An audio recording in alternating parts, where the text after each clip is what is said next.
Top quality और consistent performance के लिए सिर्फ सिल्वर पंप नाम याद रखना।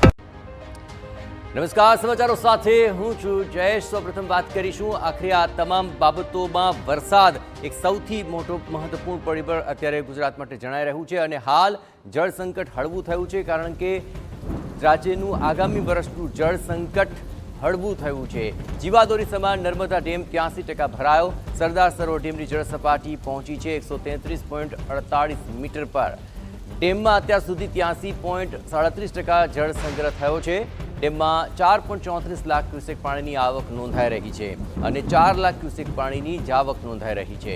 છેલ્લા 24 કલાકમાં પાણીની સપાટીમાં 1.44 મીટરનો વધારો કરવામાં આવ્યો છે। ડેમના 15 દરવાજા 3.8 મીટર સુધી ખોલી દેવાયા છે અને પાણી છોડાઈ રહ્યું છે। નીચાણવાળા વિસ્તારોમાં એલર્ટ આપી દેવામાં આવ્યું છે।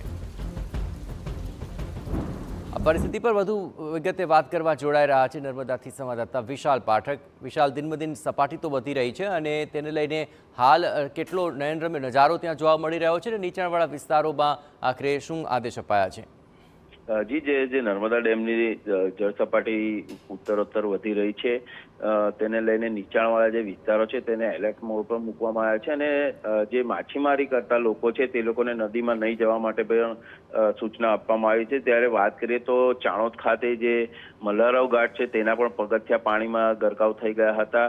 પરંતુ જો વાત કરીએ તો ગઈકાલ રાતથી જ પાણીની આવકમાં પણ ઘટાડો નોંધાયો છે, જેને લઈને ગુજરાત માટે પણ સારા સમાચાર કે કોઈ પૂર જેવી પરિસ્થિતિ નહીં સર્જાય અને પાણીની આવક ઉપર જે ઓમકારેશ્વર ડેમ છે તેમાંથી અત્યારે ઘટાડી દેવામાં આવી છે અને એને કારણે જ અત્યારે નર્મદા ડેમમાં પણ પાણીની આવક ઘટી રહી છે અને કહી શકાય કે જે પાણીની આવક ઘટી તો રહી છે પરંતુ નર્મદા ડેમ દ્વારા આરબીપીએચના 6 ટર્બાઇન અને સીએચપીએચના 3 ટર્બાઇન શરૂ કરી અને વીજ ઉત્પાદન પણ સાથે સાથે શરૂ કરી દેવાનું છે અને અત્યારે 15 દરવાજા ખોલી અને નર્મદા નદીમાં પાણી છોડવામાં આવી રહ્યું છે।